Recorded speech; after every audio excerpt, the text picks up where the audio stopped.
entire Cygnet Bay. So we just drove up today. Took us about 3 hours. Road was pretty good. First 50k is all bitumen, and most of that's brand new, spanking brand new bitumen, which was beautiful. And the next 60k was dirt, so they're still making the, or still finishing the bitumen section of the middle part. So 60k of dirt, pretty narrow. Had a little bit of fun trying to get past the semi-trailer. We weren't quite going to make it. We had 2 or 3 attempts at it, and then in the end I had to back about 500 or 600 metres and run up a little side road so that the semi could get past. So that was a bit of fun. But other than that, it was pretty good. It wasn't bumpy at all. Corrugations hardly even existed. It was fantastic. And then pretty much the last 100k up to here is all bitumen again. So all up, it was a great drive, no trouble at all. And so we set up here, just in the campground. There's a couple of others, as you can see, but not that many. I think there's 7 caravan sites, and it looks like there's 4 caravans in. So that's the caretaker engineer guy over there. So anyway, we're set up here, went for a little bit of a wander around the Cygnet Bay farm this afternoon. Tomorrow we're going to head out to Kooljaman, spend the day on the beach. High tide, 9 o'clock in the morning, so I'm going to get in there nice and early, enjoy the high tide, and then see what happens in the afternoon. Go for a bit more of an explore around. But anyway, Cygnet Bay Pearl Farm. Not too bad. So here we are, down on the beach at Kooljaman. A beautiful day, like they all seem to have been since we've been up here. Stunning weather. 31st of July, almost August.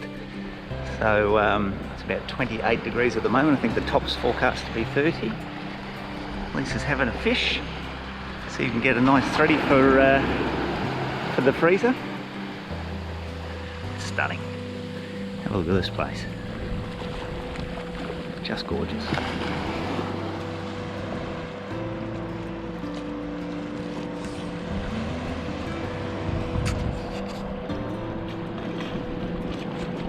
Out through the breakers. Good job, honey. Out here live baiting for crocodiles. We're just wondering why they say it's perfectly safe to swim here, and yet a kilometre around the corner they say don't swim, there's too many crocodiles. Anyway, we'll take their word for it. I'm sure they're not telling a lie. Gorgeous day.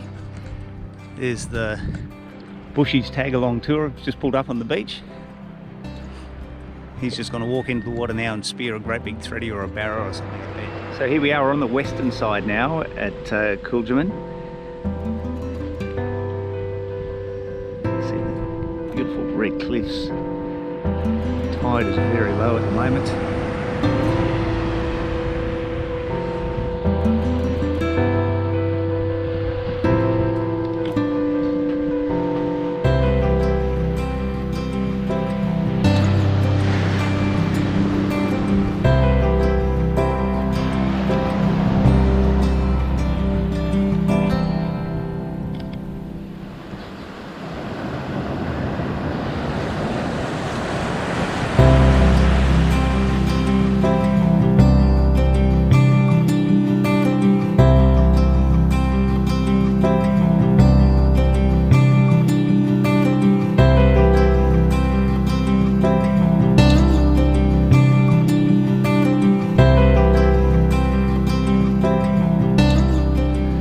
So here we are at the place that has an unpronounceable name.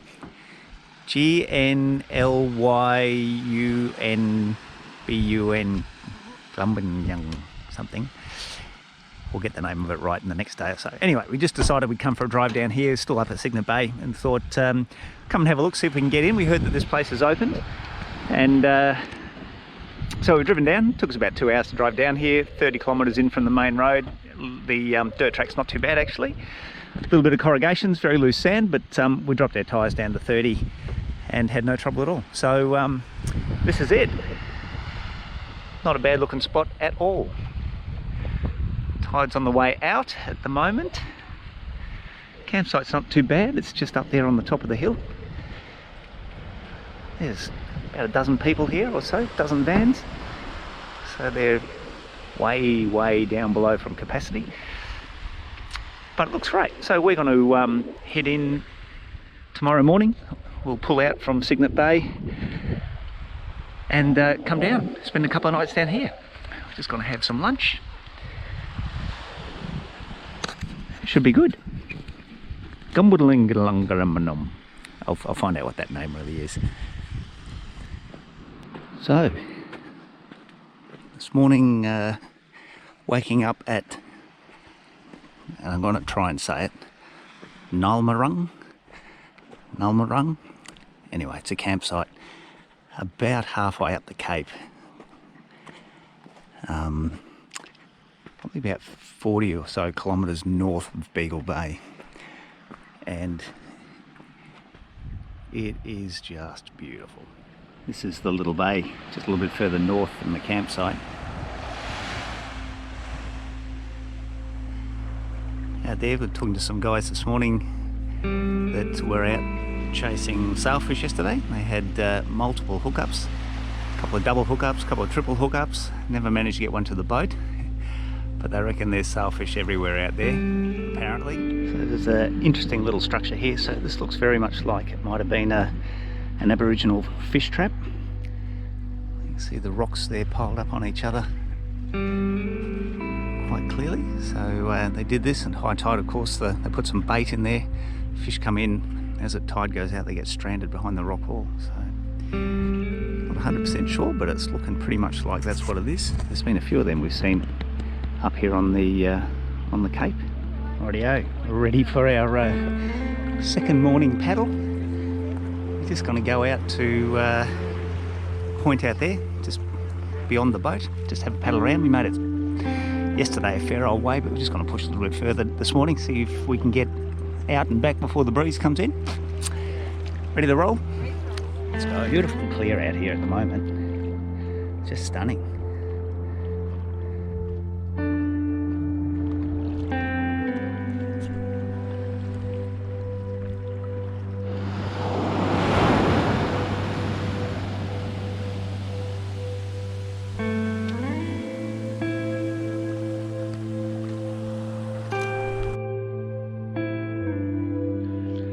So another campfire, another beautiful evening, and another magnificent full moon.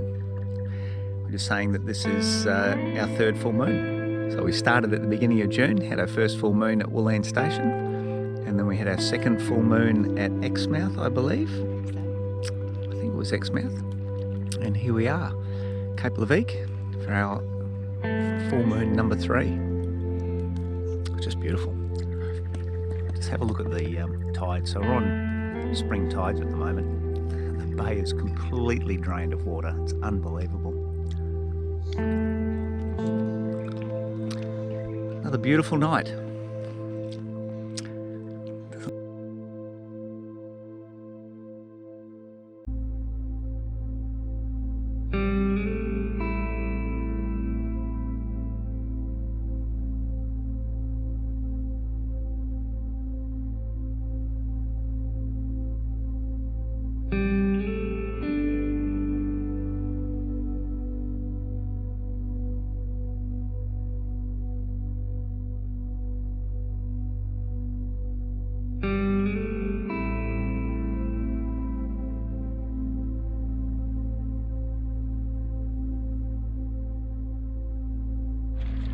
There we go, she strikes again. A little, looks like a little school mackerel, I think. Lots of fun, but we're going to let him go. We're going to let him go. We don't know his size, doubt it.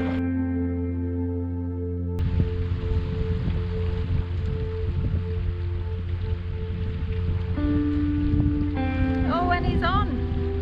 One more cast, he said. So the tide's going out. Bait fish need somewhere to go. And here we go.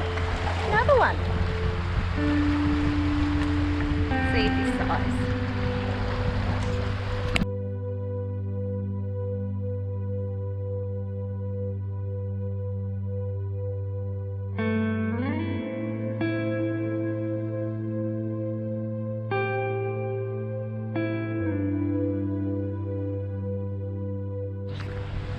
Rightio, we're all packed up. It's the end of our stay at Gnylmarung, I think it's called. We'll have to find out how to pronounce that properly. But it's just been an amazing stay. It is such a beautiful place. And we've been here with the full moon and the spring tides, and it's just been sensational. Some great days on the paddle boards and a couple of good days fishing. Got some really nice little school mackies. This is our outlook. Fire pit down there. Tide's on the way in. But anyway, a little bit of a hidden paradise, this one. Had a guy come around from one of the other campsites and dropped off 4 muddies for us last night. They got their feed of 10 and cooked them up, cleaned them, delivered them. Can't get much better service than that. No, anyway, that's the end of it. So we're all packed up, just about to have a shower. We'll head on out of here. It's about a 2-hour drive now, back down the, it's about 30 kilometres to the main road. And then it's about an hour and a half from there back down into Broome. Sad end to the stay. Well, it's not a sad end, it's just sad to end the stay. It's been absolutely sensational. We'll certainly be coming back here, hopefully with a tinny. Okay, we're on the way out. There it is. That's how you spell it. Gnylmarung, we believe, is how you pronounce it. Gnylmarung Retreat. Don't tell anybody about it though, it's just magic. So that's it, 30k up the road. It's a bit of a sandy, bumpy road. There's about 5 kilometres of it that's pretty corrugated, but we just did it at walking pace, so it's not too bad. But the rest of it's just sandy. No major dramas getting in. Hopefully no major dramas getting out. There we go. Here we come, Broome once again.